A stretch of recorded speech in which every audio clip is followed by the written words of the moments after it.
apa yang Tuhan taruh di hati saya di hari-hari ini untuk kita makin fokus kepada Tuhan Yesus. Tuhan Yesus harus menjadi pusat atas seluruh kehidupan kita. Amin, saudara. Amin.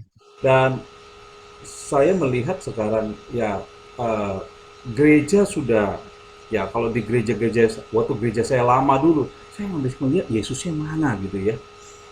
Yesus itu udah bahkan kalaupun berdoa oke, ya saya nggak salah sih kalau berdoa dalam nama uh, anakmu Tuhan Yesus Kristus, tapi kok anak terus gitu ya.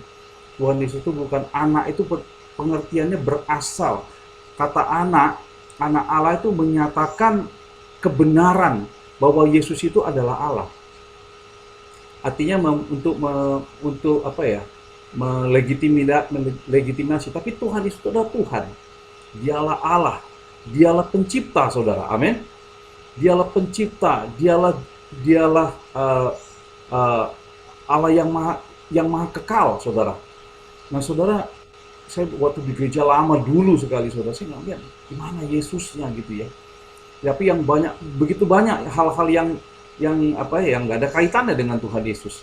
Bahkan kalau menyebut nama Yesus pun, saudara, kalau saya lihat ini hamba-hamba pendeta-pendetanya, juga keluarga, saudara-saudara saya, kok menyebut nama Tuhan Yesus itu pelit banget, saudara. Ayo saudara, pagi ini sama-sama katakan Tuhan Yesus. Tuhan Yesus, jangan pelit saudara ngomong kata, jangan Tuhan. Nah, berpusatkan hidup kita kepada Tuhan Yesus, saudara. Berpusatkan kepada salib Kristus. Dalam Ibrani jelas dikatakan, biarlah kita melakukannya dengan mata yang tertuju kepada Tuhan Yesus. Mata yang tertuju kepada Tuhan Yesus itu, saudara, artinya kita menjadi meneladani Kristus. Meneladani Kristus artinya meneladani apapun semua yang Tuhan Yesus lakukan selama dia ada di bumi ini, saudara. Nah, di dalam 2 Korintus pasal yang keempat 18, 2 Korintus 4:18 dikatakan, sebab kami tidak memperhatikan yang kelihatan, melainkan yang tak kelihatan, karena yang kelihatan adalah sementara, sedangkan yang tak kelihatan adalah kekal. Saudara, hidup kita ini harusnya relate atau berhubungan dengan hal-hal yang kekal, saudara.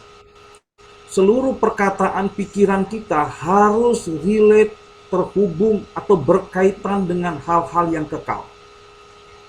Itu saudara kunci daripada kita lihat berbuahnya pelayanan daripada hamba-hamba Tuhan, daripada gereja mula-mula. Jadi ini yang tuliskan Paulus, saudara. Kenapa dia begitu berbuah? Karena dia fokusnya kepada perkara-perkara yang kekal, saudara, yang gak kelihatan. Saya lihat hari-hari ini kalau saya perhatiin, saya cek banyak gereja khotbah, ini kok nggak ada kaitan dengan hal-hal yang kekal, malah hal-hal yang sementara, saudara ya. Saya seneng banget gereja kalau bicara tentang berkat, keuangan gitu ya. Kalau dibilang terobosan, open heaven gitu ya, surga terbuka. Surga terbuka untuk apa? Bisnisnya gitu ya, dapat tender gitu ya. Ya kita perlu uang, saudara ya, kita perlu money, kita perlu materi, saudara ya. Tapi kalau kita ngejar hal-hal materi ini nggak cocok, saudara ya, nggak cocok. Kita nggak akan berbuah. Tapi kalau kita ngejar perkara yang kekal, seluruh hidup kita kemanapun kita pergi, seperti tadi Ibu Lentina, walaupun dalam keadaan apa tadi Ibu Lani ya yang sakit tadi, tapi tetap beritakan Injil karena dia fokus kepada perkara-perkara yang kekal, saudara. Memberitakan Injil itu adalah fokus kepada perkara yang kekal, saudara. Nah, yang kedua, saudara, bermegah dalam salib Kristus. Bermegah dalam salib Kristus. Galatia 6 ayat 14 dikatakan, aku sekali-kali tidak mau bermegah selain dalam salib Tuhan kita, Yesus Kristus. Sebab olehnya dunia telah disalibkan bagiku dan aku bagi dunia. Wah, ini saudara, ayat ini saya lihat makin sumir. Saya nggak bisa melihat lagi ya orang itu bermegah kepada salib Kristus. Apa yang kita megahkan sekarang? Kalau gereja apa yang dimegahkan? Gedungnya kah? Mungkin mewahnya, saudara. Udah, mana salibnya udah nggak ada, saudara ya. Nah, karena salib itu apa, saudara? Salib cuma satu maknanya, saudara. Kematian, saudara. Salib itu bicara tentang kematian, aniaya, penderitaan, saudara. Nah ini saudara, kalau kita fokus kepada salib, apapun yang kita alami, penderitaan, kesulitan di dunia ini rasanya nggak ada arti. Saudara. Ini penting sekali. Itu kuncinya di situ, saudara. Kalau kita fokusnya di situ, saudara. Kalau memikul salib, sangkal diri, ya aniaya. Yesus berkata bahwa kita akan mengalami banyak banyak aniaya. Itu penting bagi kita itu, saudara. Tadi seperti Pak Aming sampaikan, saudara, ya, kalau kita dicaci itu pupuk, saudara, ya, untuk pertumbuhan iman kita, saudara. Wah, itu tapi dicaci karena kebenaran, saudara, ya. Jangan dicaci karena memang hidup kita nggak benar juga, ya. Kita apa ngemplang gitu ya, janji nggak benar. Itu dia, orang bisa maki-maki kita, saudara. Itu namanya batu sandungan. Ada yang seperti itu, bahkan banyak masih orang Kristen yang seperti demikian. Makanya jaga benar hidup kita, jaga benar perkataan kita, saudara. Saya hati-hati sekali. Karena saya tahu, saya menyandang nama Yesus, saudara. Lebih bagus saya korban.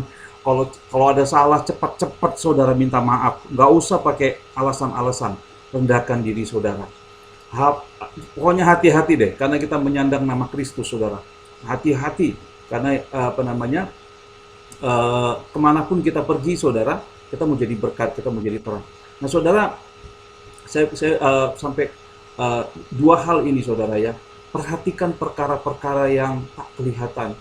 Fokus kepada salib, bicara tentang penderitaan. Saya ini lagi baca ada buku, saudara, judulnya itu Para Martir. Saya sangat rekomen, saudara, ya, untuk beli buku ini. Saya sampai belinya bukunya itu ada 10 buku saya beli, saudara. Jadi kalau ketemu orang saya kasih, saudara. Kebetulan saya lagi di toko buku itu lagi diskon, saudara, ya. Jadi saya beli banyak, saudara. Itu tebel, saudara. Dan lagi diskon, saudara. Wah, itu penganiayaan baik di Indonesia. Ada yang digiles, saudara. Ada yang, wah, saya baca nih baru tadi malam itu seorang hamba Tuhan di Indonesia, saudara, ya. Itu saudara sampai di apa ya? Udah dipukuli, di apa? Ada yang sampai ditebas, saudara, perutnya. Ini saya akan sampaikan, saudara. Ada saudara yang digiles pakai itu, digiles pakai stum woles gitu. Ada ditombak, dibakar, saudara. Saudara bacalah Ibrani pasal yang ke-11, mulai dari ayatnya yang ke-11, dari ayatnya yang ke-36, saudara, ya. Ada pula yang diejek, didera, bahkan dibelenggu, dipenjarakan, mereka dilempari, digergaji, dibunuh dengan pedang.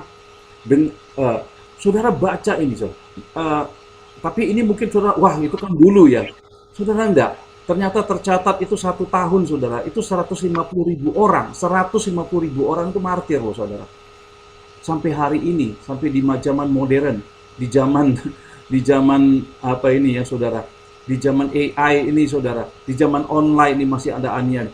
Tapi apa yang saya tangkap, waktu kita baca itu rasa ketakutan akan kehidupan justru sirna. Bukannya waktu baca itu saudara takut. Saya sampaikan bukan membuat saudara takut. Justru membuat saudara makin kuat, saudara, di dalam Tuhan. Nah, dimanapun kita berada, ya saya kemarin saya sama istri, saudara, lagi cuci mobil, saudara. Tiba-tiba ada seorang ibu datang, ya. Kemudian ya dia sepertinya kayak minta-minta gitu, saudara, ya. Saya datang, ibu dari mana? Saya ngobrol, saudara, cerita. Lalu ibu duduk dulu. Masalah apa? Boleh kami doakan ibu, dan saya tuntun dia akhirnya terima Yesus sebagai Tuhan dan Juru Selamat, saudara. Nah, beberapa waktu hari Selasa lalu kami dengan tim dari Harvest Academy kita pelayanan di penjara wanita, saudara, dan banyak sekali dari mereka yang mengalami itu tadi ya, sakit hati, kecewa, saudara, ya, dan luka batin, dan begitu keras hidupnya. Banyak dari mereka mengalami ya kelepasan lah, saudara, ya. Dari mereka mengalami kesembuhan juga fisik, dan pulang dari situ kami fellowship, saudara, dan selesai dari fellowship ada seorang anak muda, ya, yang main musik, saudara, ya. Untuk ya keluar dari situ kami juga beritakan Injil kepada dia.